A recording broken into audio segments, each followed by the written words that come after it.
சிறகடிக்க ஆசை சீரியல்ல அடுத்த வர எபிசோட்ல மீனா இருந்துட்டு ரொம்பவே கோவமா வீட்டுக்கு வராங்க.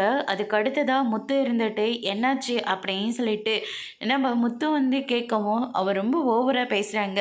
அதனால கன்னத்துல ஓங்கி பலாரம் ஒன்று விட்டுட்டு வந்துட்டேன் அப்படின்ற மாதிரி சொல்லிடுறாங்க. அருணை வந்து டிஸ்மிஸ் பண்ணியிருக்காங்களாம். அதுக்கு காரணம் நீங்க தானே சொல்ற.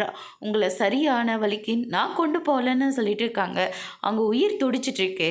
அதை காப்பாத்தாம அருண் வந்து அந்த ஆளை தேடிட்டு போனால் டிஸ்மிஸ் பண்ணால் அதுக்கு நாம் என்னங்க பண்ண முடியும்? ஏற்கனவே 2 பேருக்கும் செட் ஆகாது. இப்போ சீதா கிட்ட அந்த அருண் என்னத்தை சொல்லி வச்சிருக்காருன்னு எனக்கு தெரியல. அவள் வந்து என்கிட்ட பயங்கரமாக சத்தம் போடுறான். உங்களை ரவுடி அது இதுன்னு என்னென்னமா சொல்லிட்டு இருக்காங்க. எப்படிங்க நான் பார்த்துட்டு அமைதியாக வர முடியும்? என் புருஷன் அப்படி இல்லை, உன் புருஷன் மாதிரி கேவலமானவன் என் புருஷன் இல்லைன்னு சொல்லிட்டு வந்துட்டேங்க அப்படின்ற மாதிரி சொல்லிடுறாங்க. அந்த அருண் ஏதோ வேலை போன டென்ஷனில் அப்படி சொல்லியிருக்கான். சீதாவும் அதை நம்பிட்டு வந்து உங்ககிட்ட கேட்டிருக்கா. சீதா கிட்ட எடுத்து சொல்லி புரிய வச்சிருக்கனால அவளை நம்ம வீட்டு பொண்ணு தானே, நம்ம வீட்டு பொண்ணு நம்மளே விட்டு கொடுத்த எப்படி அப்படின்ற மாதிரி சொல்லிடுறாங்க.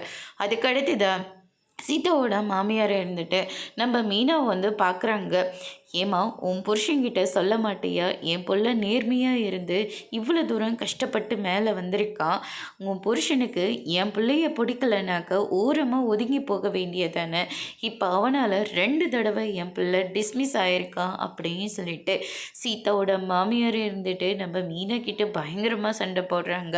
அதோடு இன்னைக்கான பிரம்ம முடிச்சிருக்காங்க. இனி சிறுகடிக்க ஆசையில் அடுத்தடுத்து என்னெல்லாம் நடக்க போகுதுன்றதை வெயிட் பண்ணி பார்க்கலாம். தேங்க்யூ.